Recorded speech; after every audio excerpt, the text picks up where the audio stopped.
That's a 8-year-old, almost 8-year-old picture. When a new leadership team took over at the magazine, they went through and they looked at a lot of the photos they had of contributors. Mine was probably 15 years old at that point. And so I said, would you like me to take another selfie and send it to you? And they said, no, we're gonna hire a professional photographer in your area. And I got to go to this studio, it's across the freeway from where I live. And she says, it was springtime, she says, let's shoot this outdoors. And so I'm leaning on trees, and it was like, I felt like work it, baby, work it. You know, there's like this fashion shoot they're doing for this thing. And anyway, so that's where that picture came from. Yeah, it's great fun to have a blog for the archives now. And I don't have the address at hand. There's I guess it's a sub-page of the main archives website that you can find this on. But anyway, I welcome you here tonight. Bill Birch couldn't be with us, so you get me, and we'll send you home shortly. I'm not going to talk for 2 hours. I want to thank all of you who were here last week so that we could pay a special affection and attention to Lenore and also her pastor, Reverend Wayne, who was visiting from First Christian in Conroe, and I think did he have a nice time? He liked it, very good. All right, did you have a nice time? All right, that's always important. And I want to thank Lisa for kind of doing the heavy lifting. I really appreciate that, where in the meditation you touched on what day this is an anniversary of, because otherwise that comes into the talk and then we just kind of sit in the heaviness of that. I was looking for something of it's hard, but there's no bright side, but something of an amelioration to it. And what I came up with was this, and it was very strange, and it sounds like it's about me, and it really isn't. But that summer of 2001, we had just, the previous spring, or maybe the fall before that, we had just done another Roots of Science of Mind class that talked about where this teaching came from. And I realized yet again how inadequate that information was, how much it didn't touch on. And a Bible class that had all the questions the students wanted to ask were about not the Bible, they were about Christianity. Why does the church say this? Why does the church do that? Well, of course, the church didn't exist in biblical times. It was just a nascent thing that the Apostle Paul was trying to get started. But all the church doctrine and all the church ritual, that came much later. And I realized we have nothing to address that. So I got this idea in the summer of 2001 to write a new course that would be called Faith of Our Fathers, and it was a history of Western religion. And I sat down and I took basically the summer off from anything except my absolutely necessary work commitments, and I researched this thing. And I learned so much that I carry to this day about how the faith systems of the West all interrelate. And I learned especially so much about Islam. Because I was raised in a predominantly Jewish neighborhood, went to a Christian school in a nominally Christian family, but I didn't know a lot about Islam. I was kindly disposed toward it, but I didn't know much about it. And I read how they had kept the wisdom of antiquity. The Arabs particularly had kept the wisdom of deep antiquity safe. The classical knowledge of Greece and Rome was kept safe through that long period called the Dark Ages and up into the Renaissance, when it made its way back to Europe and people like Thomas Aquinas could access it. And you and I only know of Homer, and you and I only know of Euripides and Antigone and so on, because this was kept safe in this sort of safe deposit box that was the Arab world at the time. And I read about the golden age of Spain when Muslims and Jews and Christians all lived together in peace and harmony for about 300 years until a couple named Ferdinand and Isabella came in, who were pretty much maniacs. And this was not the Ferdinand and Isabella I've been taught about, who sponsored Christopher Columbus and waved him off the pier and all. These people were monstrous. So anyway, I took in all this information and I wrote it up and I advertised it to you guys, you Creative Life people, to have a course. And it was to start on Tuesday night, September the 11th, 2001. And guess what happened? It was delayed a week. But there was something that was telling me that this was important information. And it still is. The question came up. The comment was made in the class we just finished today. There is just one God, isn't there? No matter what it's called. Yeah, there is just the one. And you call it by whatever name you want. There's just one overarching field of infinite, ultimate intelligence, kindness, purposefulness, benevolence. Just this one. So, 9/11 is a poignant moment here at Creative Life. As you remember, Nancy, who was for many years our Wednesday night MC and is still here from time to time on Wednesday nights, her ex-husband was in Trade Center 4, and she didn't hear from him for 24 hours after the events of the day. All of us have some kind of psychic connection to this. So let's just know, as Lisa said in the meditation, surround those who grieve, surround those who are in PTSD from it. And the kids today who are just in school learning about this and wondering what in the world happened that long ago and how it changed everything. All right, that said, we move to tonight, which is again drawn from Living the Science of Mind. Huge thanks to David and Danielle, who will speak the next couple of weeks. Then in October, what you got is Lisa's going to speak, and also we're going to have a special practitioner night where our two new licensed practitioners and our new affiliated practitioner from North Carolina, they'll be welcomed in, and we'll throw the usual little ritual that we do and talk about what practitioners do. But tonight what I wanted to share with you is some thoughts from Living the Science of Mind on the lost word. The story of the lost word. Holmes brings this up, and it turns up again in The Voice Celestial, the epic poem that he wrote with his brother Fenton. Mystery of the Lost Word. Doesn't that sound spooky and kind of cool? What is the lost word? He says that the story is told, and I think you will find this in 2 Kings in the Hebrew Testament. The story is told that this word that would unlock the power of the universe to anyone who uttered it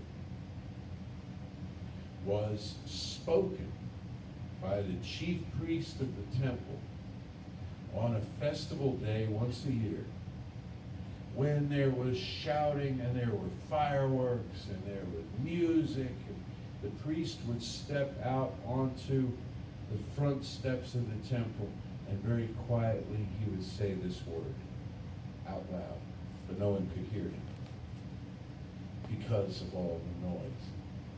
He says the second story is told, that this word that was kept in the sanctum sanctorum, the holy of holies of the temple, in the Ark of the Covenant, so carefully guarded and all that, every now and then would leak out. Somebody get some money change hands or something. Somebody get a hint of what this word was. And they think, now I have it, now I possess this, now I can rule all creation. And as they would make their way out of the temple, they would pass between two large stone lions who would roar so loudly they would cause the person to forget what they had heard. Significant to us that the lions didn't eat them, didn't maul them, didn't do what you might expect lions to do. The lions roared so loudly the people forgot the word. Both of these are metaphors.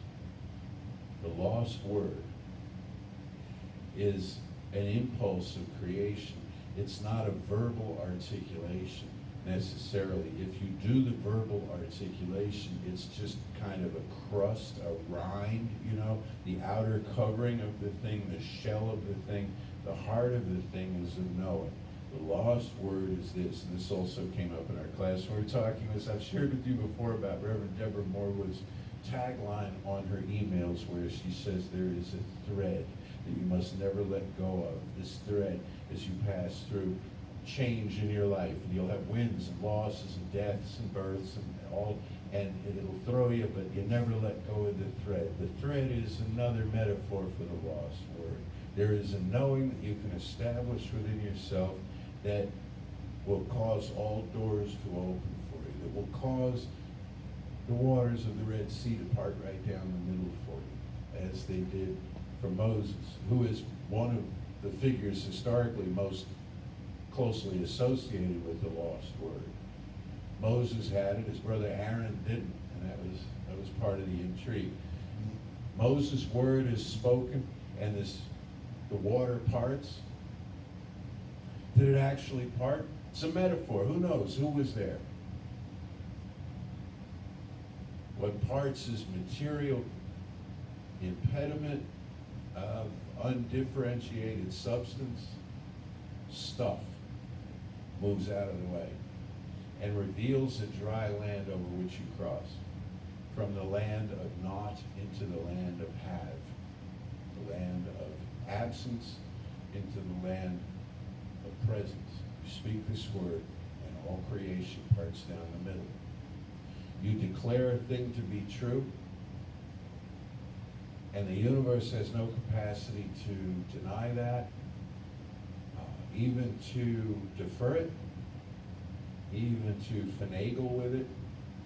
It takes up the idea and it runs with it. Job had the realization, thou shalt decree a thing and it shall be established unto thee, and the light shall shine upon all thy ways. He didn't realize this until he did. When he did, he captured that word. Where is the lost word held?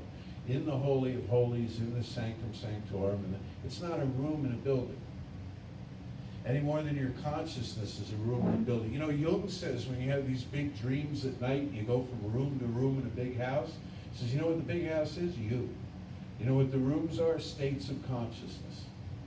There's certain rooms you don't want to go into because you fear what's in there. Well, that's just a matter of your own phobias, hesitations, unhealed things, incomplete communications. These are the scary rooms in the haunted house. You go into other rooms and it's beautiful and wonderful. And there's a meal laid out for you and a comfortable place to lay your head.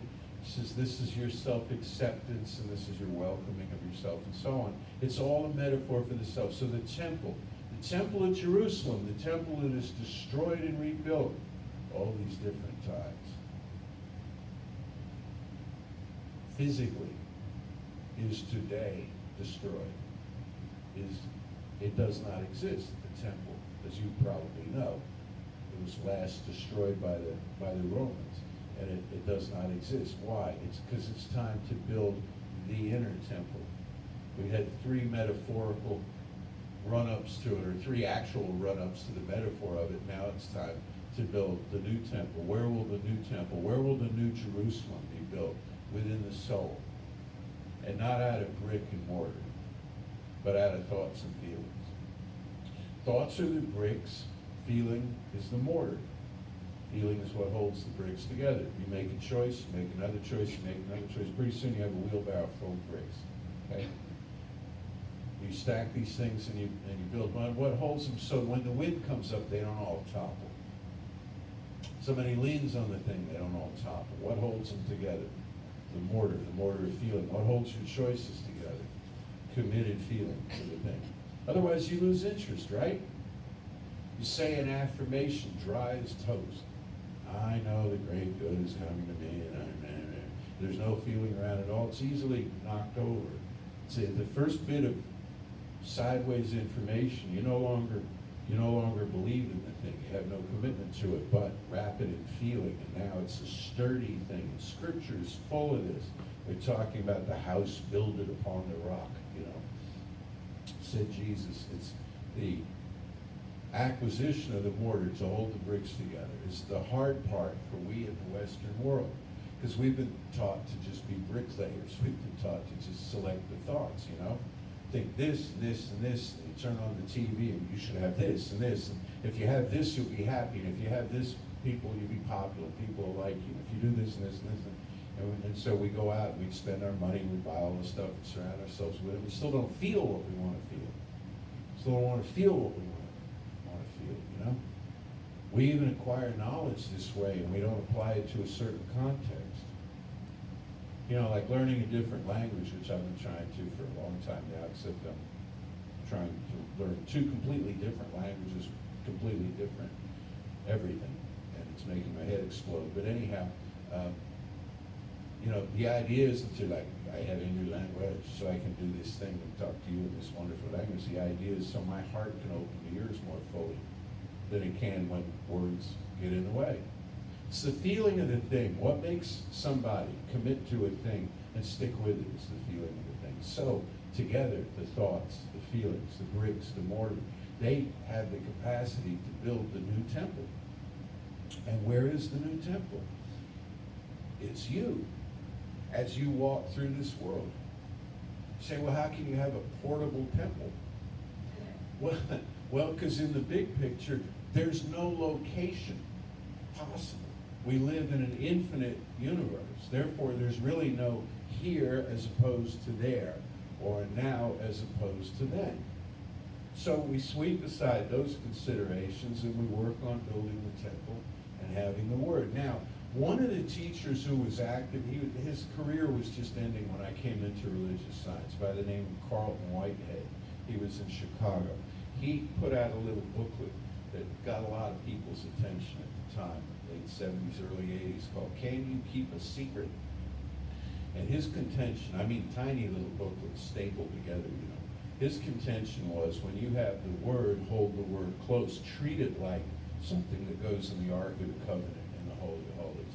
Don't be just talking up the Word all over the lot. Why? He said, it expends the feeling energy.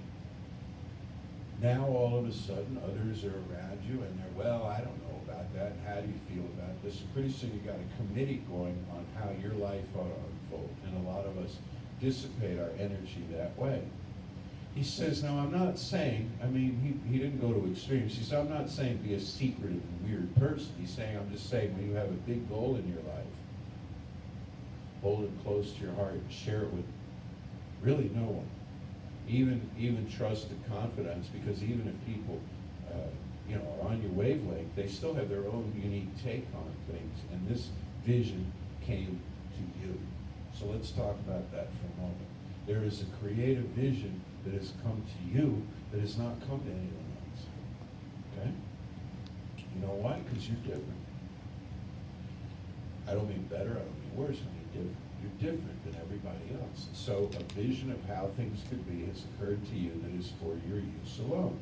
You may defer it.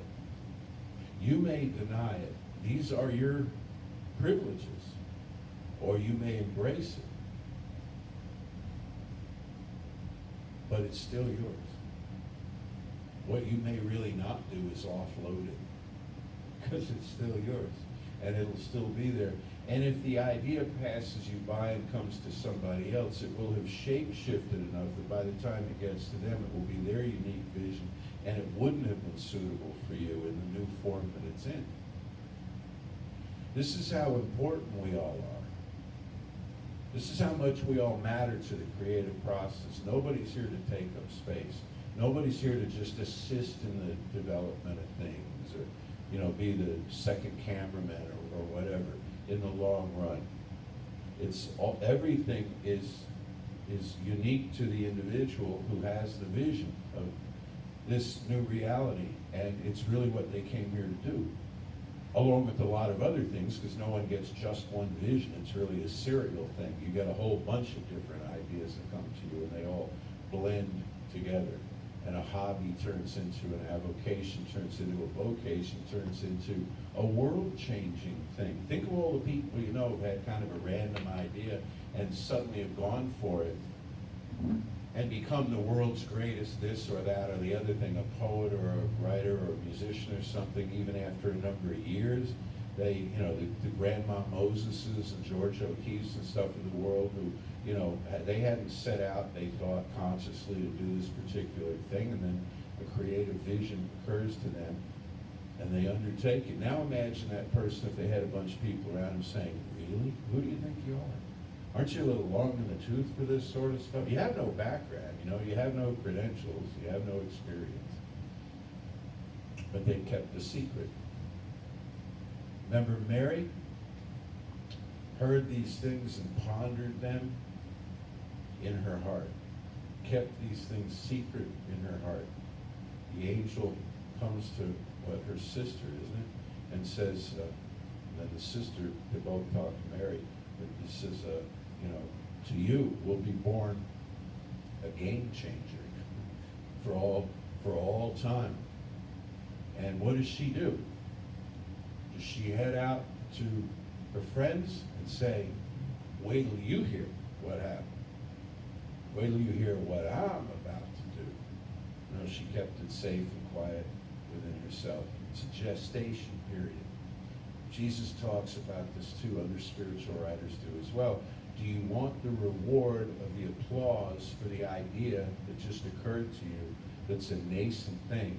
Or do you want the recognition for when it is fully realized and unveiled in form?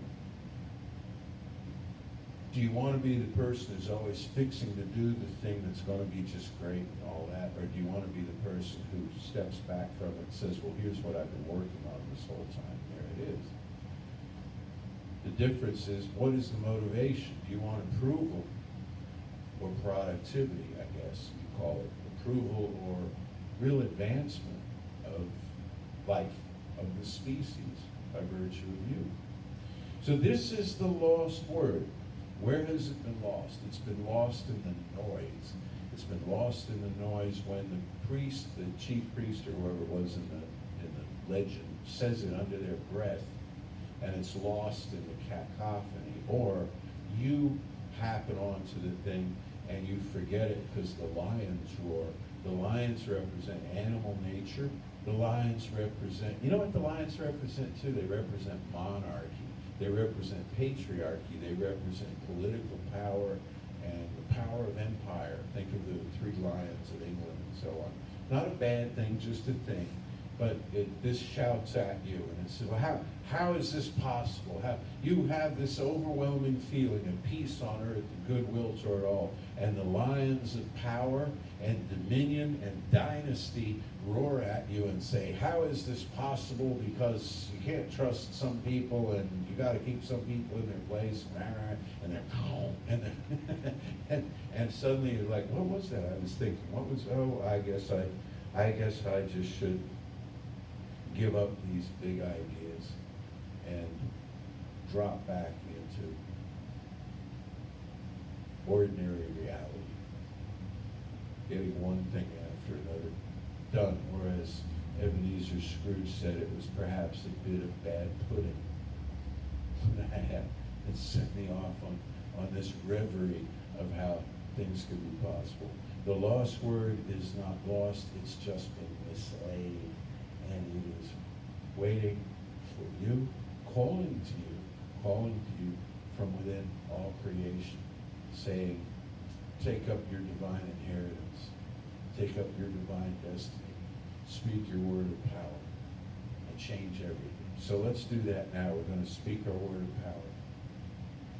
Whenever I doubt, whenever I fear or worry, or get some bad news or anything, or whenever everything is wonderful and getting better and I'm so excited and life is good. In either case, in all cases in between, there is a place I go, and that place is this. There is one life. That life is God. That life is all the life there is. That life is my life right now. That life is my life right now because it is all the life there is. And because it is everywhere spread throughout creation, that life is fully centered at every point within itself. One of those centers is me. In fact, the center where I experience that life is me. The place where I know the divine is in my own heart. The place where all creation begins for me is within my own consciousness. So I speak this word now. I take this incoming word and I turn it right back around and I send it out. Now styled to conform to that which I wish to create in my life as a specific outcome, a quality of feeling that only I know for me. I know what it feels like to be at peace. I know what it feels like to feel safe, to feel loved and loving, and amply provided for. I know what this feels like.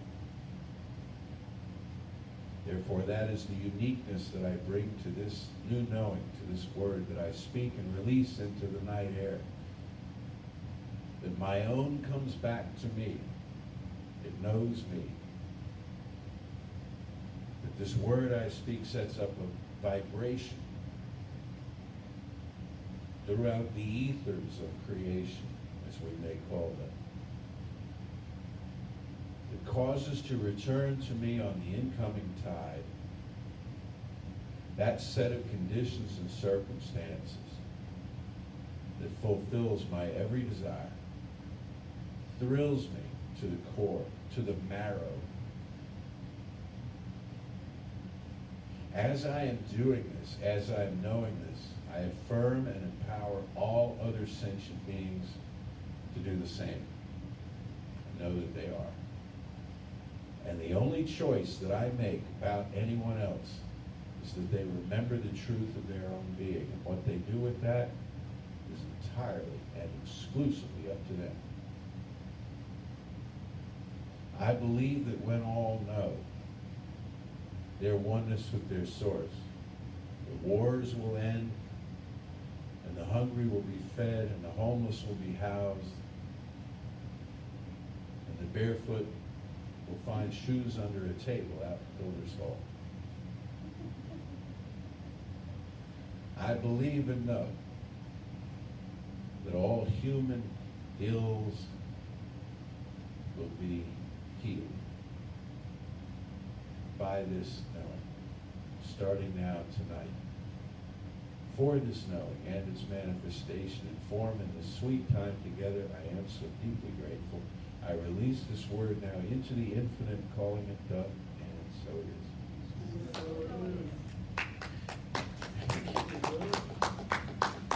Yes, I forgot to mention this earlier. There's a pair of what looked like size 16 or 17. I mean, massive, man, massive men's dress shoes under a table out there in Builder's Hall with a nice pair of socks. If you know anybody who's walking around barefoot, somebody with really big feet is walking around barefoot. Ask them about that. All right.